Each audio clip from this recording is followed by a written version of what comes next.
बिस्मिल्लाहिर्रहमानिर्रहीम। बोलते कालम के साथ मैं आमिर रज़ाहान। और कुवैत ने मान लिया कि उसके बहुत बड़ा नुकसान हुआ और उसके फ़ौजी जो हैं ज़ख्मी हैं, और इसके अलावा ड्रोन और पानी की तनसीबात जो कि डिसैलिनेशन प्लांट है, बिजली घर है, ये वो तमाम नुकसानात हैं जो मैंने कल बयान किए थे। लेकिन उस वक्त तक कुवैत ने ये तस्लीम नहीं किया था और मैंने आपसे कहा था कि वॉर के अंदर, जंग के अंदर जो नुकसानात होते हैं उनको छुपाया जाता है। अब कुवैत ने ये तस्लीम कर लिया। कुवैती वज़ारत दिफ़ा ने ऑफिशियली बता दिया कि उनके बेशतर फ़ौजी अड्डे जो हैं वो इस वक्त ईरानी मिज़ाइल्स की ज़द में हैं। ईरानी मिज़ाइल्स और ड्रोन्स जो हैं ताक कर ऐसी ऐसी जगहों को निशाना बना रहे हैं जहां पर अमरीकी अड्डों में मौजूद फ़ौजी जो हैं वो ईरान के ख़िलाफ़ कार्रवाइयाँ कर रहे हैं। और कल रात जो 7वीं लहर बकौल अमेरिका के सेंटकॉम के 7वीं लहर में ईरान के बहुत सारे इलाकों को निशाना बनाया गया और दावा यह किया गया कि सिर्फ अस्करी मकामात को निशाना बनाया गया था, जो कि गलत था। और इससे पहले भी मैं बयान कर चुका हूँ कि उन्होंने न ट्रेन की पटरियाँ छोड़ी, न जंक्शन छोड़े, न पुल किया, न सड़कों का ख्याल किया।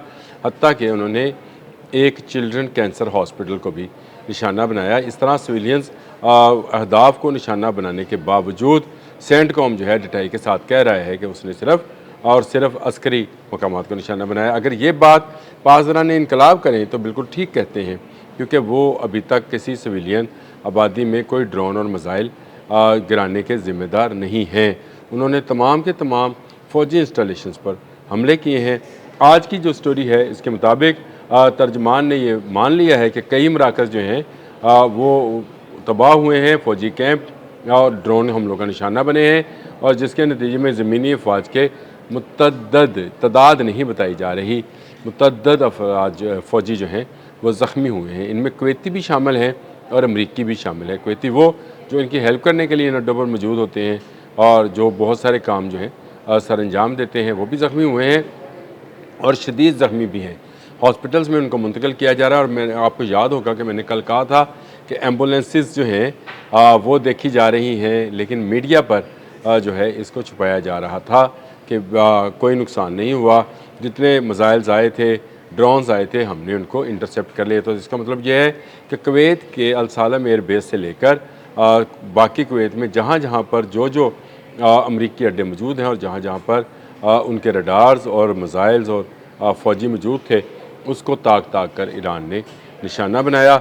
ये मान नहीं रहे थे, ये कह रहे थे कि तमाम फ़ज़ा में तबाह कर दिए। अब कहते हैं जी हमने तबाह तो किए हैं, लेकिन मुतअद्दिद फ़ौजी जो हैं ज़ख्मी हैं और बहुत सारे जो हैं डिपोज़ जो हैं, ऑयल डिपोज़ और वेपन्स ये एमुनेशन डिपो जो हैं ये भी तबाह हुए हैं। इसके अलावा भी तनसीबात जिनमें रडार्स हैं, जहाज़ हैं, हेलीकॉप्टर्स हैं, उनको भी नुकसान पहुँचा है। तो एक बड़ी तबाही का मंजर जो है कुवैत में नज़र आ रहा है, और ये अच्छी बात है कि कुवैत ने यह तस्लीम कर लिया। हम कह रहे थे तो उस वक्त कुवैत की तरफ से तरदीद की जा रही थी कि ऐसा कोई नुकसान नहीं हुआ। और अब BBC की स्टोरी है और भी मीडिया हाउसेस ने ये स्टोरी जो है दी है, जिनके मुताबिक बैलिस्टिक मिसाइल्स और ड्रोन्स ने जो है वो हमला किया। ये एक किस्म का स्वाम अटैक था। अर्श ड्रोन जो था वो उसमें इस्तेमाल किया गया, और इसके साथ साथ खैबर शिकन बैलिस्टिक मिसाइल जो हैं उनसे हमला किया गया। अगर आप वो फुटेजेस देखें, अल जज़ीरा पर हैं वो फुटेजेस, उसमें आपको नज़र आएगा कि किस तेज़ी के साथ जो हैं मिसाइल्स जो हैं वो इन अहदाफ़ को, जो कि फ़ौजी अहदाफ़, अस्करी अहदाफ़ हैं, उनको निशाना बनाते हैं। और बहुत तेज़ी के साथ ये बैलिस्टिक मिसाइल जो हैं ज़मीन पर गिर रहे हैं और इनको इंटरसेप्ट करने वाला कोई नहीं है। और उसकी बुनियादी वजह यह है कि सबसे पहले ईरान ने इंटरसेप्टर्स और रडार्स जो थे उनको निशाना बनाया था। उसके बाद जब सिविलियन आबादियों पर हमला हुआ तो उसने डिसैलिनेशन प्लांट्स और इसके साथ साथ बिजली के प्लांट्स जो है उनको भी निशाना बनाया, जिसकी भी आज तस्दीक कर दी। कल तक तो ये था कि लोग बिजली जो है, आवाम बिजली जो है वो एहतियात के साथ इस्तेमाल करें, ये बड़ा नुकसान हो सकता है। और मैंने ये बात बारहा बताई है कि गल्फ़ में तेल से महंगा पानी है, पीने का साफ़ पानी जो है इसका ज़रिया कोई नहीं। और कुवैत जैसे मुल्क में जहाँ 95% या 90%, 98% कुछ कहते हैं, मुख्तलिफ परसेंटेज बताते हैं कि सारा का सारा जो है पानी समंदर का ही साफ़ किया हुआ इस्तेमाल किया जाता है, और कुछ पानी जो है वो बाहर से मंगवाया जाता है जो कि पीने के काबिल है, या यूँ समझे कि वहाँ की जो अशराफिया है या हुक्मरान तबका है वो पानी इस्तेमाल करता है जो फ़्रांस और इटली से बनकर आता है बोतलों में बंद होकर। बाकी अवाम के लिए समुंदर का पानी साफ़ करके उसको पीने के काबिल बनाया जाता है और यही रोज़मर्रा में इस्तेमाल होता है। कुवैत एक छोटा सा मुल्क है, हमारे एक शहर जितना होगा। इस छोटे से मुल्क के अंदर सारे का सारा तेल है, यानी इसके जो सहरा हैं उनके अंदर तेल बहुत बड़ी मकदार में है, पानी नहीं है। और पानी के लिए इनको समंदर के डिसैलिनेशन प्लांट्स पर जो है भरोसा करना पड़ता है। इन्हीं को निशाना बनाया है।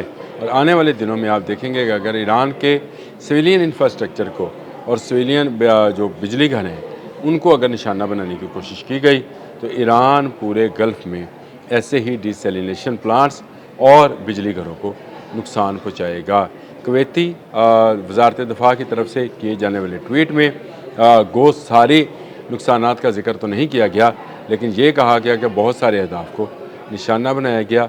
ये बहुत बड़ी कामयाबी है पासदारान इनकलाब की कि उनके मिसाइल्स और ड्रोन्स को इंटरसेप्ट नहीं किया जा रहा है, यानी मुकम्मल तौर पर नहीं किया जा रहा है। लाज़मी बात है कि अमेरिका एक पूरी तैयारी के साथ यहाँ पर मौजूद है, इसराइल उसके बैक पे है, कुवैत और मुत्तहिदा अरब अमारात और बहरीन जैसे ममालिक जो हैं ये उसके जो हैं वो मदद के लिए मौजूद हैं। और इनकी मदद के बगैर जो है अमेरिका कुछ नहीं था। इसीलिए इन मुल्कों को ही निशाना बनाया जा रहा है जहाँ से कोई भी ईरान के ख़िलाफ़ चाहे वो फ़ज़ाई ऑपरेशन है या समुद्री ऑपरेशन है, इन्हीं मुल्कों की मदद के साथ किया जा रहा है। ईरान ताक कर इन्हीं मुल्कों को निशाना बना रहा है। कुवैत पर होने वाला अब हमला कहा जा रहा है कि अब तक का सबसे बड़ा हमला है जो 17 और 18 की रात की दरमियानी शब में जो है किया गया है। और ये इससे भारी नुकसान जो है हुआ है। ख़ुद कुवैती मान रहे हैं कि उनका डिसैलिनेशन प्लांट और बिजली पैदा करने वाला जो प्लांट था, जो यूनिट था, उसको नुकसान पहुंचा है। और इसका जो ड्रोन्स का मलबा तो था, मिसाइलों और ड्रोन्स का मलबा जो था मुख्तलिफ इलाकों में गिरा है, यानी ये सिविलियन इलाकों में गिरा होगा जो ऊपर फटे होंगे। लाजमी बात है उनको किसी न किसी जगह पर टारगेट किया गया होगा। मैंने कल भी ये बात कही थी कि जब आप कहते हैं कि मुतअद्दिद रोक लिए तो इसका मतलब है कि सारे नहीं रोक पाएंगे, सारे में से कुछ लग जाएंगे। और ये लग ये रहा है, कुछ रोके गए हैं, ज़्यादातर जो हैं वो अपने हदाफ तक पहुँचे हैं। इसीलिए कहा जा रहा है कि बहुत सारे मराकज़ जो हैं, कई मराकज़ और फौजी कैंप जो हैं ड्रोन हमलों का और मिसाइल हमलों का निशाना बने। ये मेरी खबर नहीं है, ये ख़ुद कुवैती हकाम ने ख़बर दी, BBC ने इसको जारी किया और BBC के अलावा भी अल जज़ीरा में भी ये ख़बर मौजूद है। तमाम मीडिया हाउसेस जो इस जंग की कवरेज कर रहे हैं वो यही ख़बर दे रहे हैं। मैंने ये कल दी थी, उस वक्त शायद कुवैती जो थे वो इसका इनकार कर रहे थे और कह रहे थे ऐसा कुछ नहीं हुआ। सेंट कॉम भी कर रहा था। और मैंने आपसे कहा था कि आने वाले घंटों में आपको समझ आएगी, जब आहिस्ता आहिस्ता ये चीज़ें जो हैं बाहर आएंगी। आपको एक चीज़ और टिप देता जाऊँ, हलाक होने वालों की जो है ये भी चंद दिन तक तादाद सामने आ जाएगी। ये जो ज़ख्मी हैं, अगर अमेरिका के इलाज के लिए तो ये बताएंगे कि कितने लोग शहीद हुए। इससे पहले भी कुवैत में ही से ज़ख्मी होकर जाने वाले फ़ौजियों ने अमेरिका के अंदर जाकर ये बयान दिया कि उनके जनरल्स या उनके कमांडर्स जो थे वक्त पड़ने पर भाग गए थे और उन्होंने ईरान के सामने जो है पेश कर दिया था ताकि उन पर हमला किया जा सके। ईरान अमेरिका जंग और मिडल ईस्ट की तबाही, मैं आपको बताऊँ ये एक बहुत बड़ी जंग जिसको मैं कहता होता हूँ कि मलहमतुल कुबरा जो है उसकी निशानियों में से एक निशानी है। लेकिन चलें, अच्छा हुआ कुवैत मान गया कि ईरान ने इसकी ईंट से ईंट बजा दी। अब तक के लिए इतना ही। अल्लाह हाफ़िज़।